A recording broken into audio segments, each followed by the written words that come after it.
बिस्मिल्लाहिर्रहमानिर्रहीम। अस्सलाम वालेकुम। आप देख रहे हैं DDP एनालिटिका।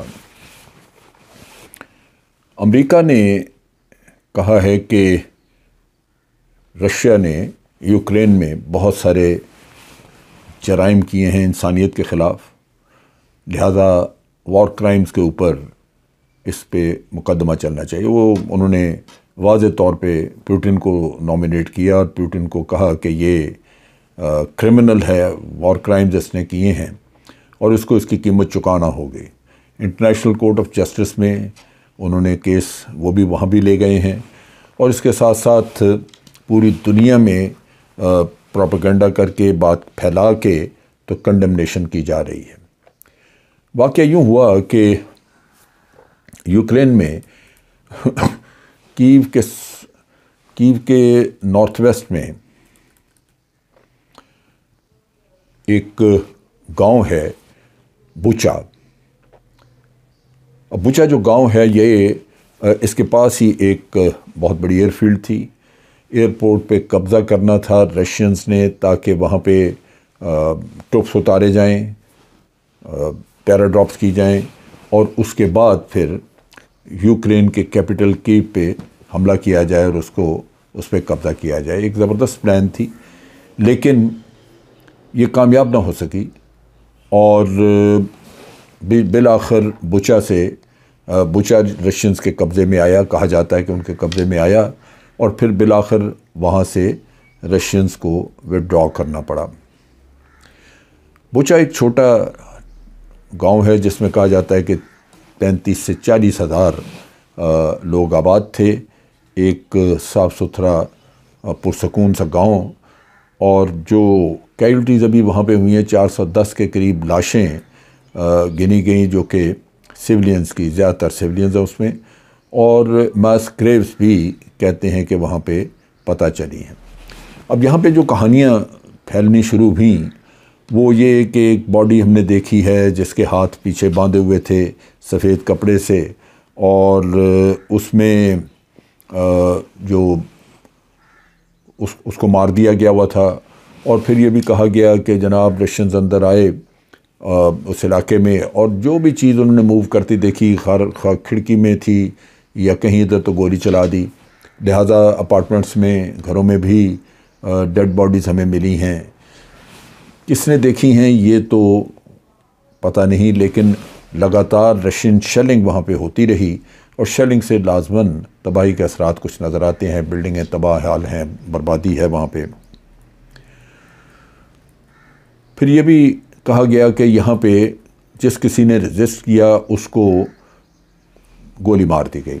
रेजिस्टेंस क्यों था? सिविलियन वहाँ पे लोग अगर मारे गए हैं, फ़ौजी तो रेजिस्टेंस करते वहाँ पे, लेकिन सिविलियंस के बारे में कहा जा रहा है कि चूँकि रशिया ने कहा कि हम यहाँ पे नाज़ीज़म ख़त्म करेंगे और वो सिविलियन इस बात पे नाराज़ हुए, गुस्से, उन्होंने रेजिस्ट करना शुरू किया। इन्होंने उनको गोलियाँ चला के मारना शुरू कर दिया। अब हर तरफ वहाँ पे बिल्डिंगों पे भी गोलियों के निशान हैं। लाशें कहते हैं पड़ी हुई हैं जो कि गल सड़ रही हैं, और बाज़ लाशें जो हैं वो घरों के अंदर से भी मिली हैं। बाज़ के वो कहते हैं कि हाथ वगैरह बांधे हुए थे, और जो इज्तिमाई कब्रें हैं वो भी कहा जाता है कि वहाँ पे कुछ पाई गई हैं, देखी गई हैं। रशिया ने इस बात को रद्द कर दिया। उन्होंने कहा कि ये हमने कतन वहाँ पे कोई ऐसा काम नहीं किया, ये ड्रामा जो है ये यूक्रेन रचा रहा है।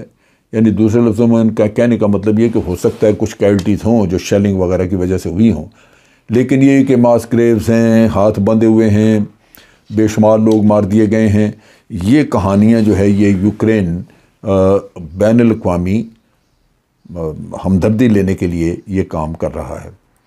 मगरबी दुनिया ने भी इसको पकड़ा और दबा के इसके ऊपर उन्होंने प्रोपेगेंडा करना शुरू किया, क्योंकि अमेरिका चाहता है कि पुतिन के ऊपर जितने भी इल्ज़ामात आयद किए जा सकते हैं वो करें। और उसमें उन्होंने कहना शुरू किया कि जनाब ऐसा कत्लेआम हमने सिर्फ जंग अज़ीम, दूसरी जंग अज़ीम में देखा था, या फिर यूगोस्लाविया की जब जंग हुई वहाँ पे, तो सरबरनी का जो बोस्निया का शहर था वहाँ पे जो बॉस्नियन या सर्बियन जो थे जंगजू, उन्होंने जो लोग मारे थे वहाँ पे वो 8,000 के करीब मुसलमान मारे थे। ये मैसेकर हमने वहाँ पे कत्लेआम देखा था, या यहाँ पे रूसियों ने ये कत्लेआम किया है। चुनांचे रशिया को खूब बदनाम किया जा रहा है। यूक्रेनियन इंटेलिजेंस जो है वो भी क्लेम कर रही है कि हमने तमाम उन लोगों के रशिया की जो 64 मोटर राइफ़ल ब्रिगेड है उसके अंदर जितने भी लोग हैं उनके नाम शाम हमने रिट्रीव कर लिए हैं, निकाल लिए हैं, और ये वो लोग हैं जो इस इलाके में आए थे और इन्होंने कत्लेआम किया। दूसरे लफ्ज़ों में वो ये भी धमका रहे हैं कि अब जब इंटरनेशनल कोर्ट ऑफ जस्टिस में जाएगा केस, तो इन लोगों के नाम वहाँ दे दिए जाएंगे जो इस ब्रिगेड में मौजूद थे। वो ब्रिगेड में अगर उस ब्रिगेड में 3,000-4,000 के करीब लोग मौजूद थे तो सारे इस कत्लेआम पे लगे हुए थे। सो ये कहानी है जो कि बुचा के बारे में मगरबी दुनिया और यूक्रेन मिलकर चला रहे हैं। अब जंग के ऐसे मौक़ों के ऊपर सच्चाई ढूंढना बड़ा मुश्किल होता है, क्योंकि इसमें प्रोपेगेंडा भी दबा के किया जाता है। असल कहानी क्या है वो पता नहीं चलता। रशिया इनकार कर रहा है, जबकि अमेरिका धड़ाधड़ इसकी मजम्मत भी कर रहा है, वॉर क्राइम्स इसको डिक्लेयर कर रहा है। पुतिन को कहा जा रहा है कि ये क्रिमिनल है, इसको कीमत चुकाना होगी, इसको लेके जाएंगे इंटरनेशनल कोर्ट ऑफ जस्टिस में। तो ये यूं आप समझ लीजिए कि कहानी यूं बयान की जा रही है जैसे अमेरिका दुनिया का सबसे इंसाफ पसंद और पुरअमन मुल्क है। आपको याद होगा कि अमेरिका ने जो इराक़ में और अफ़गानिस्तान में किया, बहुत जगहों पे किया उन्होंने आप देखिए कि वियतनाम में जिस तरह कारपेट बॉम्बिंग किया करते थे और लोगों को वहाँ पे इन्होंने मारा, इसी तरह दूसरे मुल्कों में भी जहाँ ये हमला करते थे वहाँ बड़ी बेरहमी से लोगों को मारते रहे। और रीसेंट जो इशू है वो ये है कि इन्होंने इराक़ में बेशुमार लोग मारे, और कहा जाता है कि इराक़ और अफ़गानिस्तान का मिला के कोई 10-12 लाख के करीब लोग मार दिए गए। लेकिन अफ़गानिस्तान के ख़ुसूसी तौर पे वहाँ पे ये अमरीकी ये करते रहे हैं कि जब ये नया कोई फ़ौजी वहाँ पे ट्रांसफ़र होके अमेरिका से इराक़ पहुँचता था तो उसको कहते थे कि तेरी एक वार्मिंग अप कराई जाएगी, यानी वो उसको शुरू में ही किसी बेगुनाह को उसके हाथ से मरवा दिया जाता था और वो उसकी इब्तदा हो जाती थी किलिंग की वहाँ पे, एक आप कह लीजिए कि उसको इनिशिएट करने के लिए। अब वो बेगुनाह को मारना, फिर इसके अलावा इन्होंने नाइट रेड्स किए अफ़गानिस्तान में, और वहाँ पे बेशुमार नाइट रेड्स जो थे वो गलत जगह पे हुए जहाँ पे मासूम लोग थे उनको मारा गया, यहाँ तक कि नमाज जनाजा पढ़ते हुए लोगों को मारा गया, बारात जा रही है वो इज्तिमा पे मारा गया। इतने ज़्यादा वॉर क्राइम्स अमेरिका ने अफ़गानिस्तान में किए कि जिसका कोई हिसाब नहीं है। अब अमेरिका का जहाँ तक ताल्लुक़ है उसके ऊपर तो कोई बात नहीं हो सकती, कोई तहकीकात नहीं हो सकती, और कहीं अगर अफ़गानियों ने कहा, कोई इल्ज़ाम लगा और इंटरनेशनल कोर्ट ऑफ जस्टिस जो है वो इस पे तहकीक करना चाहता था, बल्कि उनको वो चाहते थे कि अमेरिकी फ़ौजियों के इंटरव्यू वगैरह भी करें, तो उनको ट्रंप एडमिनिस्ट्रेशन ने वीज़ा देने से इनकार कर दिया। उन्होंने कहा इधर आप दाखिल नहीं हो सकते अमेरिका में, तहकीकात की क्या बात हुई। ये अमेरिका पुतिन को लेके जाएगा अदालत में, इंटरनेशनल कोर्ट ऑफ जस्टिस में, जहां ख़ुद वो अपने लोगों तक रसाई नहीं दे रहा। ये इस कदर मुनाफ़क़त है कि आप सोच नहीं सकते। अमेरिका ने जितने जुल्म किए हैं ये बड़े कम। अभी पिछले दिनों एक गुआंटानामो बे से एक पाकिस्तानी बलोच,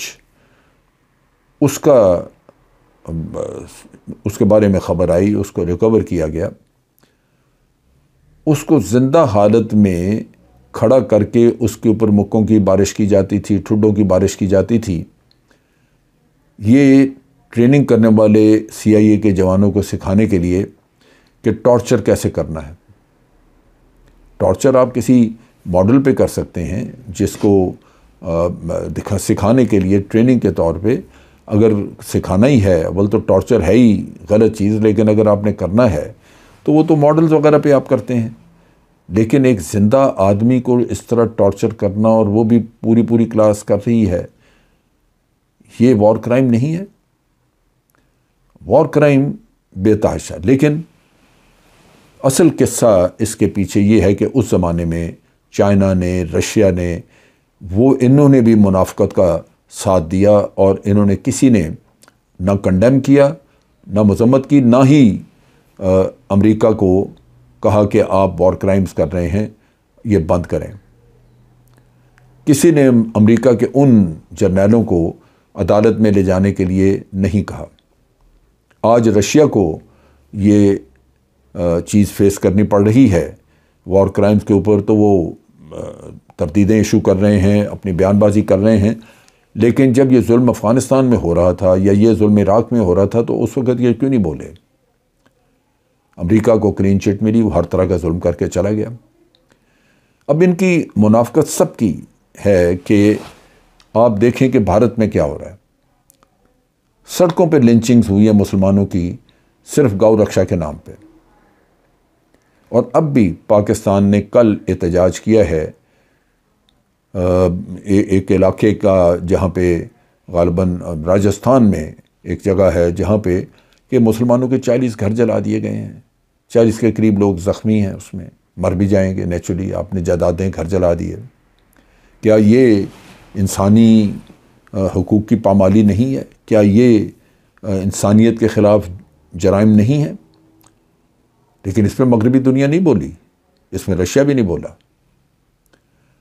तो बात यह है कि ये सब क्रिमिनल हैं, ये सब वॉर क्राइम्स भी करते हैं, क्राइम्स अगेंस्ट ह्यूमैनिटी भी करते हैं।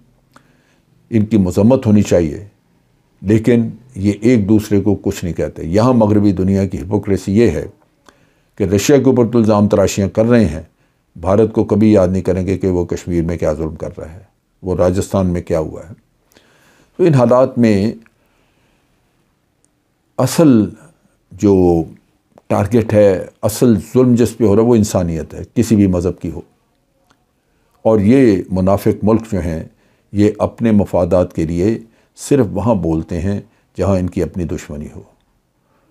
यही वो चीज़ है जो कि दुनिया में इंसाफ की कह लीजिए कि इंसाफ का रूल ऑफ लॉ वो नहीं है जो इंटरनेशनल रूल्स की अमेरिका बात करता है, वो कहीं नहीं है। और इंसाफ जहाँ नहीं मिल सकता वहाँ फिर टेररिज्म फैलता है। ये टेररिज्म की वजूहात में से एक बहुत अहम वजह है कि एक आबादी, एक तबका जिसके साथ इंतहाई जुल्म और ज़्यादती हो रही है, उसको कोई इंसाफ देने वाला पूरी दुनिया में नहीं मिलता। फिर वो टेररिज्म की तरफ चले जाते हैं, फिर दहशतगर्दी, और फिर उसका रोना रोना मेरा ख़्याल है वो बेकार है। असल चीज़ यही है कि जो वजूहात हैं उन पर तवज्जो दी जाए। आज के लिए इतना ही। अफ़वाज पाकिस्तान जिंदाबाद, पाकिस्तान पाइंदाबाद।